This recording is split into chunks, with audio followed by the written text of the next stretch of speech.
ใจเธอน้องเนื้อท้องเวลายังมีเป็นสาวลาตรี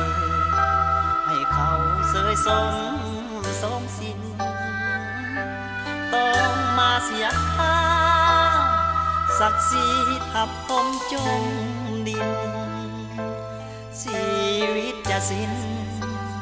กับกินสุรายาเมา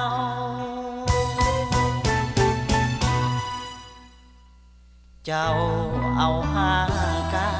ยถวายแล้วเอาเงินตราว่าจะได้มา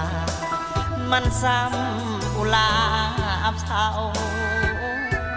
บ่มีไผผู้หัวใจข้างในหนักเบายิ้มกับความเศร้าแลกเอาเงินที่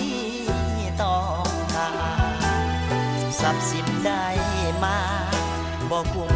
ค่ากับสิ่งเสียไปพ่อแม่เลี้ยงใหญ่กลับมาบรรลัยเผาผลาญชีวิตสาวบ้านเกิดมาเพื่อบ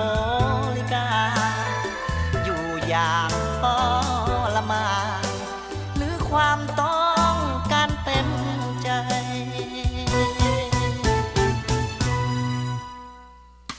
กับใจวันนี้น้องยังมีความหวังถึงน้องพลาดพังให้เป็นดังเส้นฝันไปยังหลอกตาควันตาให้น้องกับใจให้เป็นคนใหม่คอยผัดใสจากความโศก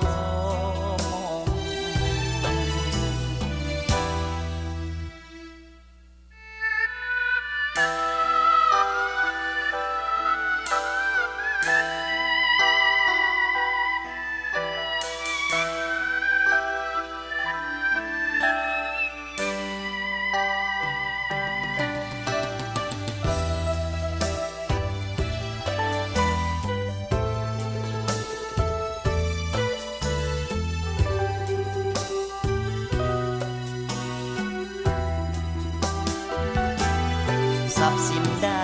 มาบ่คุ้มค่ากับสิ่งเสียไปพ่อแม่เลี้ยงใหญ่กลับมาบรรลัยเผาผลาญชีวิตสาวบ้าน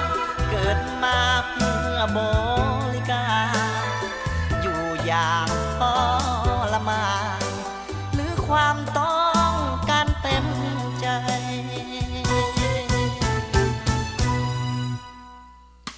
กับ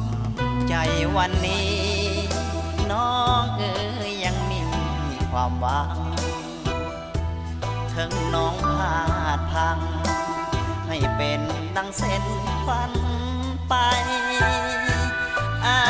ยังหลอกตาควันตาให้น้องกับใจ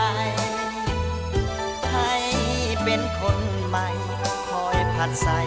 จากความโศก